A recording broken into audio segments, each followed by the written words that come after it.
All right. Greetings, all. My name is Jessica Bellamy. I graduated in 2012 as a summa cum laude honors student with 3 degrees and a minor. As a Pan African Studies major, the lessons I learned from my professors and the wisdom of their words was incredibly essential to how I understood the world, how I understood myself, and how I understood what was possible. Pan African thinking shaped every project, paper, presentation, art piece, you name it, that I had. And you can ask any professor that had me that was not in PAS, I could pretty much turn any project into a critical conversation around race. In those days, it seemed like Dr. Hudson was always on the move. Anytime I was in PAS, A&S, speeding through campus, there were sometimes these little miraculous moments where I'd run into him. And sometimes I'd have like a burning question. And sometimes I'd be too scared to ask that question. But no matter what, if he had the time, he would stop and speak because that was just who he was. Like so many, I was very aware of his brilliance, but I was captivated by his strong convictions, his fearlessness to push back, and by his story of fight. I mean, he straight up got kicked out of the university for pushing back for students' rights, for Black students' rights. Lost his credits that semester, lost his scholarship. Who cares if they supported your protest? You took my scholarship away. All of that. But it did not matter. Like, if you look at his story from start to finish growing up in Louisville, him getting crowned as Dean of Arts and Sciences, becoming a tenured professor at PAS, like this story, man, to me, Dr. Hudson is like the ultimate, pardon my French, badass mother swinger. So I am so honored to be here today to speak about him.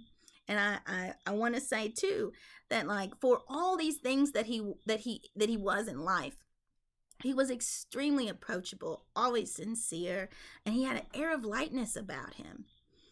I read his books, and I still use his books for reference in my work as a radical scholar and co-founder of the Root Cause Research Center, and in my work as a tenant organizer with the Historically Black Neighborhood Assembly and the Louisville Tenants Union.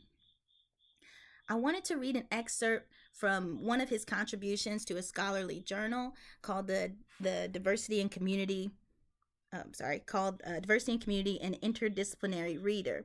His piece specifically is entitled Diversity, Inequality, and Community, African Americans and People of Color in the United States. So Dr. Hudson says, social stability cannot be the sole criterion for social viability. Rather, the most important criterion, and the one least valued, is that of general welfare, the well-being, the general happiness of the citizens of each nation, particularly non-Europeans and the poor. Highlight that class analysis there.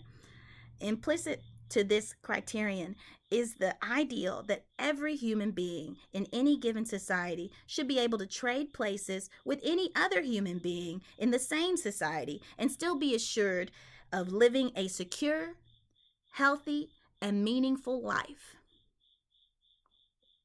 Measured against this standard of true community, no human society would be considered fully viable, including the United States.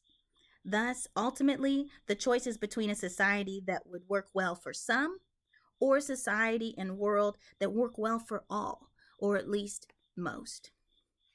These words not only cultivate a worldview that is at the intersection of race and class, that is both life-affirming and wide-reaching, but it also speaks to what we should be aiming for in our work and in our fight.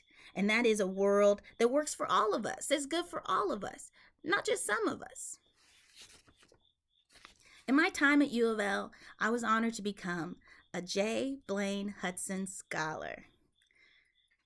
This medal, which I'll show you, and has his amazing name written on it too on the back, his legacy.